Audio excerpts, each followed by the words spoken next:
L'équipe du CEMEF, composée de Tatiana Bultova, Richard Barnes et moi-même, Lucie Druel, aimerait vous présenter son projet sur les aérogels d'amidon. Je suppose que vous savez tous ce qu'est l'amidon, mais qu'en est-il des aérogels? Le mot aérogel est composé de deux parties, aéro, qui signifie air, et gel, qui est en fin de compte une structure dans un liquide. Un aérogel est donc un gel dans lequel on a remplacé le liquide par de l'air.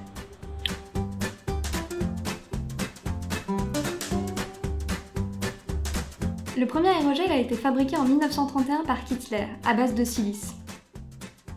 C'est un matériau 10 fois plus léger que l'eau. Mais sa légèreté n'est pas son seul avantage. En effet, il a également de remarquables propriétés thermiques.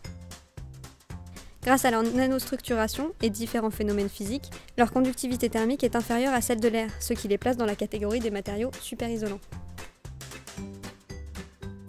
On peut donc envisager d'utiliser ces matériaux dans l'isolation thermique. Prenons par exemple une vieille maison qui ne peut être isolée que par l'intérieur. Pour une isolation thermique équivalente d'une pièce de 20 m², il faudrait 2,5 m² de laine de roche contre seulement 1 m² d'aérogel de silice. Cependant, ces aérogels ont un gros inconvénient. Ils sont très fragiles. C'est pourquoi nous nous intéressons de plus en plus aux bioaérogels, fabriqués à partir de polymères naturels, comme l'amidon. Le procédé de fabrication des aérogels d'amidon est 100% vert, puisqu'il n'utilise aucun produit toxique ou nocif pour l'environnement.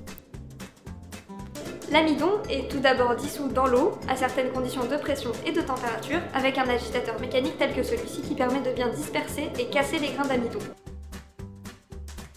La solution est ensuite placée à 4 degrés pour la rétrogradation et obtenir des gels solides. L'eau dans le gel est ensuite remplacée par de l'éthanol pour le séchage supercritique qui va permettre de remplacer le liquide par de l'air en conservant la structure de ce gel pour obtenir des aérogels comme ceci. Comme vous pouvez le voir, ils sont très solides, ils ne se cassent pas facilement. Suivant l'origine végétale de l'amidon, on peut obtenir différentes propriétés, telles que la propriété de superisolation thermique.